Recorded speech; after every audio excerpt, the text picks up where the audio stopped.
पाकिस्तान में भी ये बात चल रही है कि बांग्लादेश को असल शिकार तो एशवन ने किया और पाकिस्तान ने तो पहले टेस्ट मैच में स्पिनर खिलाया नहीं। मैंने उस वक्त भी एक बात की थी और आज भी वही बात पे कायम हूं कि पाकिस्तान ने इसलिए स्पिनर नहीं खिलाया था कि हमारा कप्तान बेवकूफ़ या कोच बेवकूफ़ है, आपके पास क्वालिटी स्पिनर ही नहीं था। वही स्पिनर अबरार जिसका बहुत जिक्र कर रहे हैं, अब चैंपियंस कप में देख लीजिए उनकी परफॉर्मेंस कैसी रही है। और दूसरा एक स्ट्रेटजी जो भारत लेके चलता है, ये फर्क है। देखिए खिलाड़ी, मैं हमेशा मानता हूं जो खिलाड़ी अब अंडर 19 से देखिए बांग्लादेश बहुत अच्छा होता है, ऊपर आके प्रॉब्लम होता है, इसका मतलब कि ग्रूमिंग का इशू है। सेम पाकिस्तान का देख लीजिए। खैर अब तो हमारे अंडर 19 के बच्चे नहीं आ रहे, अंडर 19 के भी अब ऑस्ट्रेलिया और इंडिया के बहुत बेहतर क्रिकेटर्स आ रहे हैं। बट पॉइंट इज, अभी आपने एशिया कप में इंडिया को अंडर 19 में हराया, बाद में वर्ल्ड कप में सिचुएशन देख रहे हैं दोनों की कितनी डिफरेंट थी, बीच में सिर्फ 2-3 माह का गैप था। तो ग्रूमिंग किसकी किस तरह से होती है वो बहुत मैटर करता है। मैं आपको एशवन की एग्जांपल देता हूं। भारत ने पिछले 2 वर्षों में यानी 2023-2024 के बीच भारत ने 15, रोहित शर्मा की भारतीय टेस्ट टीम ने 15 टेस्ट मैच खेले, 15। जबकि एशवन ने, इतना सक्सेसफुल स्पिनर एशवन ने 13 खेले, 2 टेस्ट मैच नहीं खेले। एक केपटाउन में नहीं खेला, एक ओवल में नहीं खेला उन्होंने।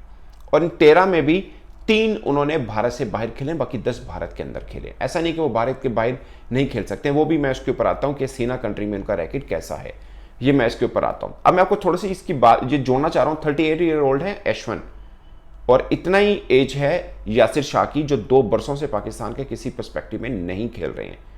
मतलब आप छोड़ देते हैं किसी प्लेयर को अगर आपके पास अच्छा आता है। एशवन के तो छोड़ जाने की वजह भी हो सकती है ना, आप एशवन को ड्रॉप कर सकते हैं, आपके पास कुलदीप यादव है, आप अक्षर पटेल है, उनके पास और भी बहुत ऑप्शन हैं, मगर उन्होंने फिर भी एशवन को लेके चले। अब 13 मैचेस खेले हैं, 73 विकेट्स हैं उनकी, 7 बार 5 हैं और बेस्ट उनकी 12 हैं। सिर्फ 13 मैच की बात कर रहा हूं, 7 बार 5 हैं, बेस्ट 12 हैं। इसमें 230 प्लस उनके बैटिंग के रन भी हैं, 100 है, 150 है। ये है एशवन फुल पैकेज के साथ, ठीक है। अब 2 मैच नहीं खिलाए, एक ओवर में नहीं खिलाए, केपटाउन में नहीं खिलाया। देखिए आप हर प्लेयर की पोस्ट प्लस नेगेटिव होते हैं, कहीं पर पेस फ्रेंडली पिच होती है, कहीं पर स्पिन फ्रेंडली पिच होती है। तो आपको अपने हथियार देख के इस्तेमाल करने होते हैं, ऐसे नहीं कि हर जगह पे आप फेंक देते हैं, हर जगह पे नहीं डालते। तो ये कमाल है, ये एक स्ट्रक्चर का, एक कप्तान का, एक सिस्टम का कमाल है। उन्होंने सिर्फ 2 वर्षों में 2 टेस्ट नहीं खिलाए, क्योंकि वहां पे बॉलर फ्रेंडली पिच थी। उससे पहले वो कैप्टन में नहीं खेले, सेंचुरियन में खेले, 1 विकेट मिली उनको, क्योंकि फास्ट बॉलिंग के फ्रेंडली पिच है, वहां पे आप स्पिनर को तो डालेंगे तो मतलब नुकसान करेंगे ना, स्पिनर का भी और अपना भी। इसलिए कैप्टन में नहीं खिलाया था, सेंचुरियन में सिर्फ वो खेले थे, सेम ओवल में नहीं उनको खिलाया था। तो ये एक है, क्योंकि आपको जो स्पिन खिलाना, फिर आपको ये देखने से आपके पास अगर जडेजा है तो वो ज़ाहिर है बैटिंग प्लस ज़्यादा आता है, हालांकि 100 शायद यशवंत के ज़्यादा जडेजा से, मगर मैचेस भी वो ज़्यादा खेले हुए हैं। तो ये एक चीज़ है थोड़ा सा। अब देखिए यासर शाह भी सेम है, वो भी सेम है। अब आप सीना कंट्रीज में यशवंत की परफॉर्मेंस देखिए, ऑलमोस्ट 40 की है एवरेज जो है, और 80 प्लस स्ट्राइक रेट है, यानी अच्छी नहीं है।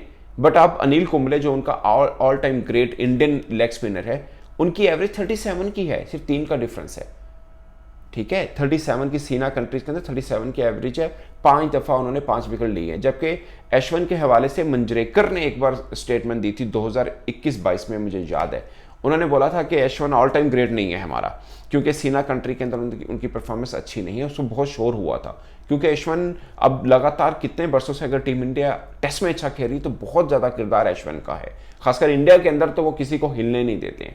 तो उसके ऊपर काफ़ी शोर हुआ था, तो उन्होंने बोला कि नहीं, सीना कंट्री के अंदर उस वक्त जो उन्होंने स्टेटमेंट दी कि एक भी उनकी 5 विकेट नहीं है, मैक्सिमम 4 विकेट्स हैं बेस्ट जो हैं उनकी, ये उन्होंने उस वक्त बात की थी। तो उनका जो रैकेट है, अब आप यासिर शाह के ऊपर ये इल्ज़ाम था कि सीना कंट्री में आपकी परफॉर्मेंस ज़्यादा अच्छी नहीं है।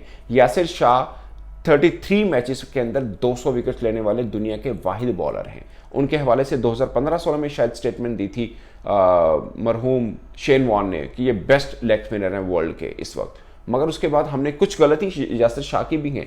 मगर आप, मैं आपको सिर्फ ये बताना चाह रहा हूँ कि यशवंत जितना हम सब तारीफ करेंगे, बहुत बड़े बॉलर हैं, सीना कंट्री में उनकी परफॉर्मेंस भी कुछ बहुत शानदार नहीं है। जैसे वो इंडिया के खिलाफ है, उनकी सबसे ज़्यादा विकेट्स 144 इंग्लैंड के खिलाफ हैं, क्योंकि इंग्लैंड बहुत ज़्यादा यहाँ पे आके भी खेला हुआ है, तो ज़्यादा तादाद यहाँ पे खेलने वाली की है। ऐसा नहीं है कि दूसरे देश में जाके वो अच्छी बॉलिंग नहीं करते, वहाँ पर तो धोनी की टीम में वो वाइट बॉल में भी इनको खिलाते थे, ऐसा नहीं है।